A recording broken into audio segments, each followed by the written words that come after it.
Hey, this is Chelsea Dupre, host of CJ and Sal. Thanks for listening to the following podcast on Public House Media. This is Jessica Hammer, co-host of Crowned and Dangerous here on Public House Media. Thanks for listening to the following broadcast on Public House Media. Once you are done with this episode, I hope you'll come check out my show, Crowned and Dangerous, where Maddie and I talk about all things pageant related, especially our experiences in the Miss America organization. A new show comes out bi-weekly, every other Thursday. Don't forget to subscribe on iTunes so you never miss an episode of Crowned and Dangerous. Thanks again for checking out the following broadcast on Public House Media.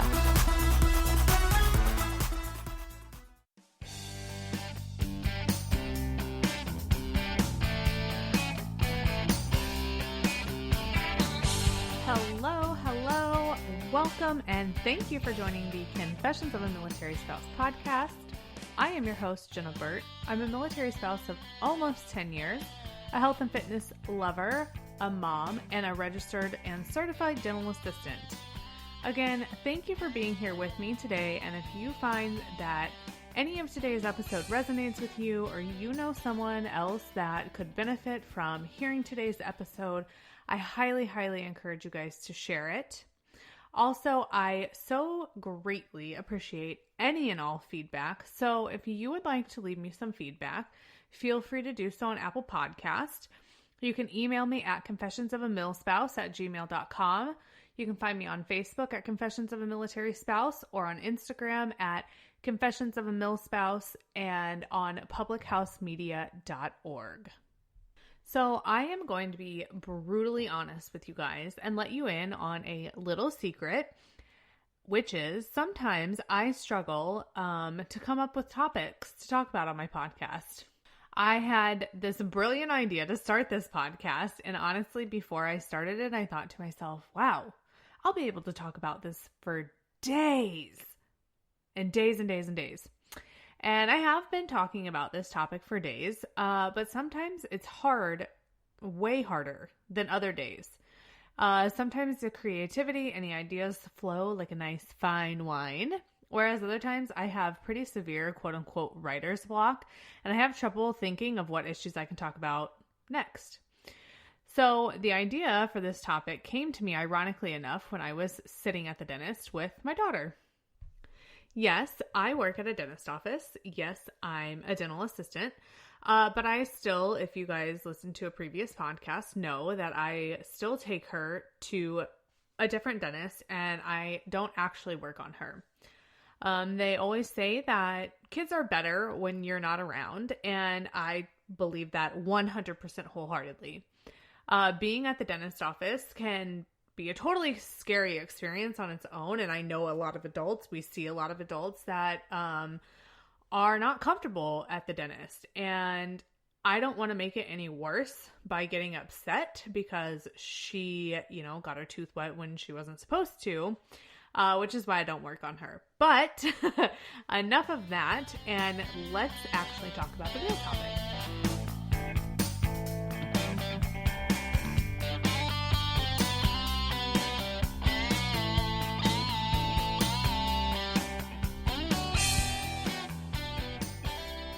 So as I was sitting in the dentist office with Ella, I was reflecting on how long / how many times we've been to that particular office.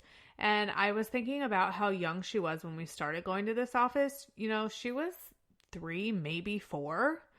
And I want you guys to remember that we moved home for a year. So there was like a year time span that she didn't go to that dentist.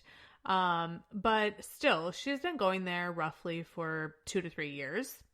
And I was thinking about how much the office has expanded since we started going there, which is obviously fantastic for them, and how they've had the same employees at their office since we started going there, which is fantastic for them, but also fantastic for us because familiar faces definitely make the experience better. And, kids can technically see a pediatric dentist or a pediatrician until they're 18, which is the legal age of an adult. So if you start a dentist or a doctor or whatever at the age of 3 and you stay with them until the age of 18, that's 15 years. 15 years. That's almost as long as it takes for a child to be able to get their driver's license. So why is this so shocking to me, and why did it compel me to write a podcast episode about it? Well, because that's the thing. As military families, we don't normally get to experience this idea of quote unquote stability. Now, don't get me wrong, we do experience what I would call stability, but it's in a much different way than what I like to call normal people or civilian people experience. I think about my childhood in this sense, and I grew up in the same house my entire life.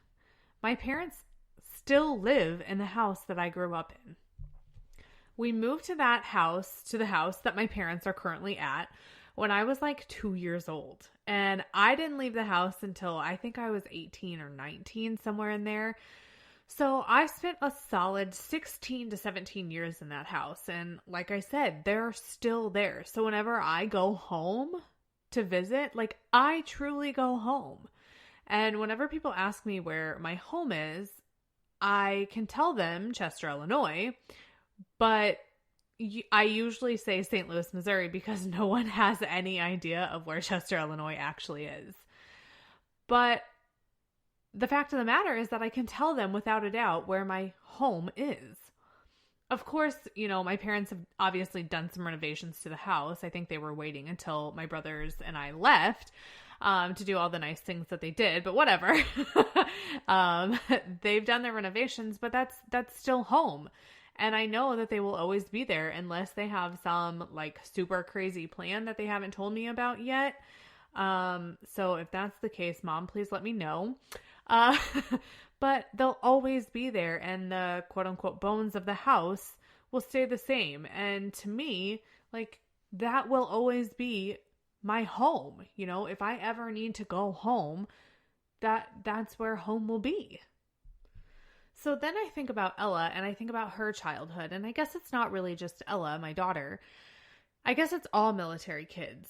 And I think about, when people ask her where she's from, which, I mean, they usually don't yet. But when they do, like, what is she supposed to tell them? Well, I was born in St. Louis, Missouri, but we moved around all the time, so I don't really have a home. Like, even just the thought of her saying that actually kills me inside. But it's also a harsh reality that's the reality of the situation. And I think about that for myself too, and thankfully I'm able to say that I'm from Chester, Illinois because of the stability that I had growing up. Ella's stability and many other children's stability is wherever their parents are. Military children's stability is their parents. And that's one thing that I realized. It's not a location. It's not a home. It's not a destination. It's not one place. Military kids' stability is their parents. And I was just having this conversation the other day with my husband. He made a comment about the fact that Ella and I have such good conversation and how I get so much information out of her. And I told him that's because I'm her safe place. Like, I am her stability. I am her comfort. And it's not really any fault to him, but given the fact that he has the job that he has, and the fact that he was just gone for 9 months in a big part of her life, like, she's learned to become quote unquote dependent on me, which you guys know I'm not even mad about because she was a daddy's girl for a really long time. So the fact that she loves her mom, I'm okay with.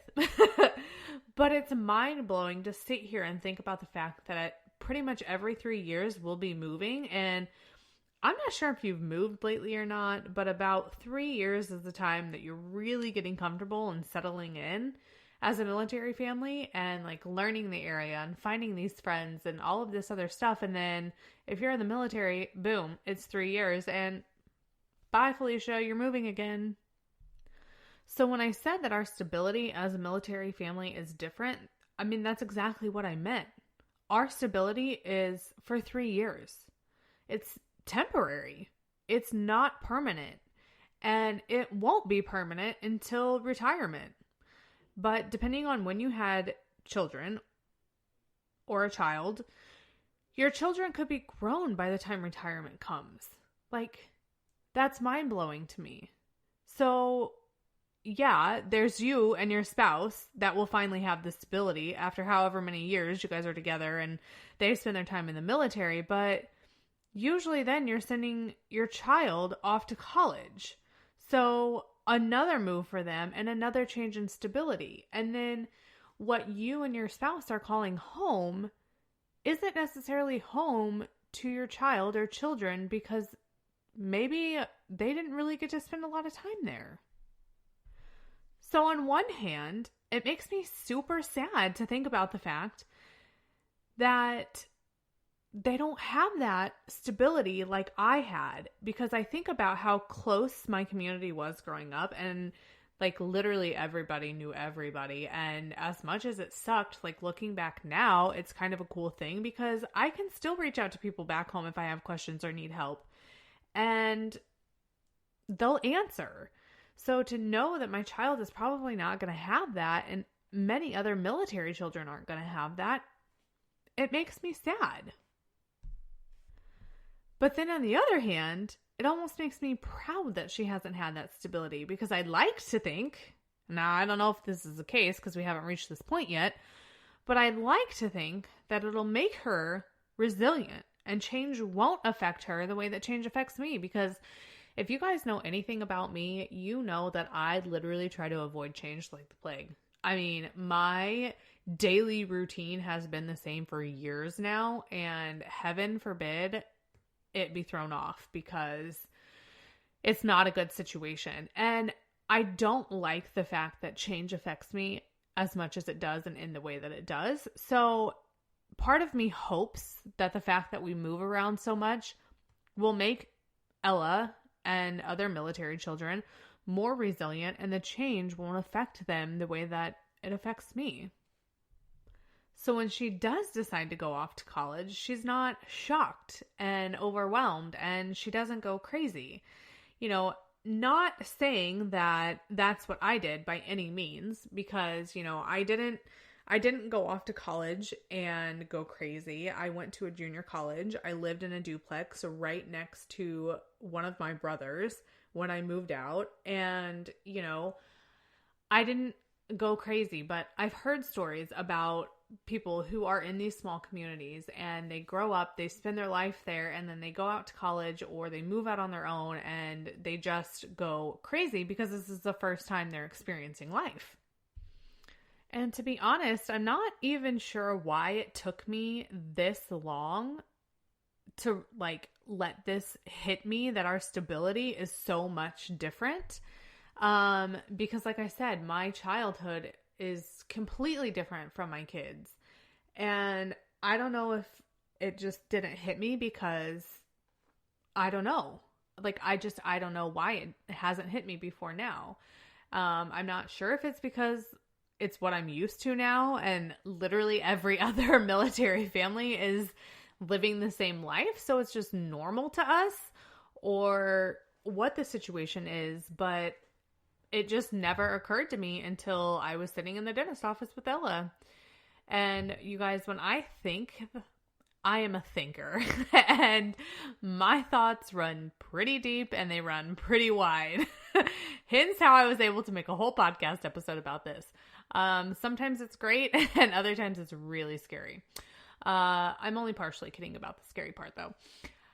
But it's really interesting to see that the reflection of something so small and minute to most people has triggered like such a large response and a deeper understanding in my brain. And it's really made me sit back and look and think about just how different my child's childhood will be from mine and every other military kid, you know. And I'm curious to know if people who grew up as military children and now are married to military members and have children of their own, I'm curious to see like how their childhood compares to their child's childhood.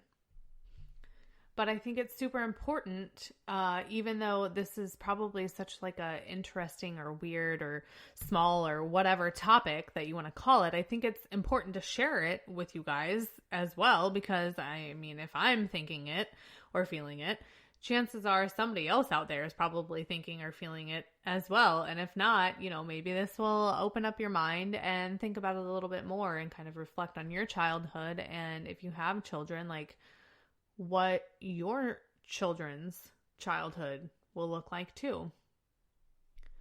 So when I think about stability, this thought/question comes to my mind.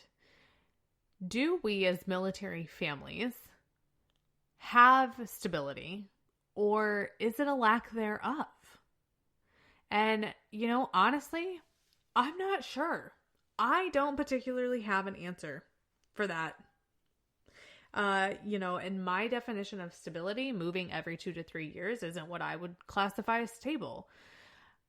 But at the same time, like 2 to 3 years being in one place does seem stable.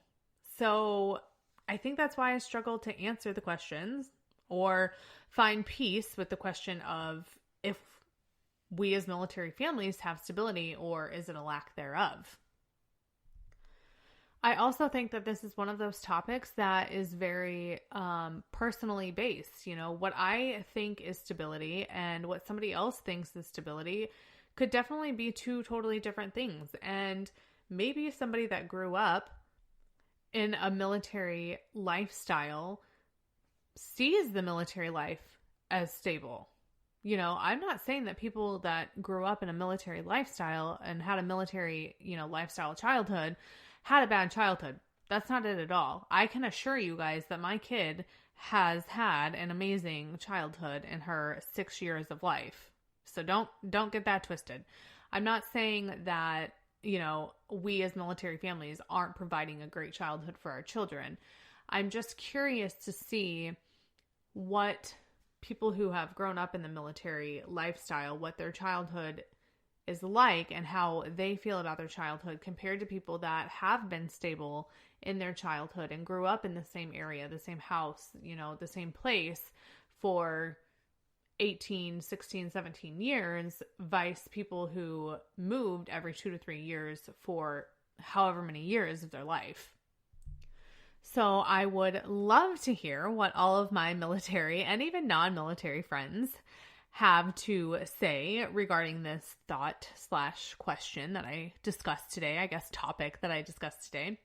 So I would love for you guys to check out the podcast Instagram page at Confessions of a Milspouse and comment on the post that I posted and let me know what you guys think, because I'm really curious to hear. Like I said, I have given you guys my opinion, which is just that, my opinion, take it or leave it.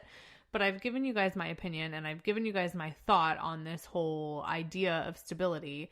And so I would love to know if you guys feel the same, if you guys have a different outlook, if you have a different perspective, I'd love to know. So please find that post and let me know. Thank you for spending your time with me today. And I hope that you guys were at least able to relate to this topic on some level. And if you're not military, I hope that you were able to get a glimpse into the thoughts that transpire in my mind as a military family and in military life, and probably some other people as well. Be sure to subscribe so you never miss an episode.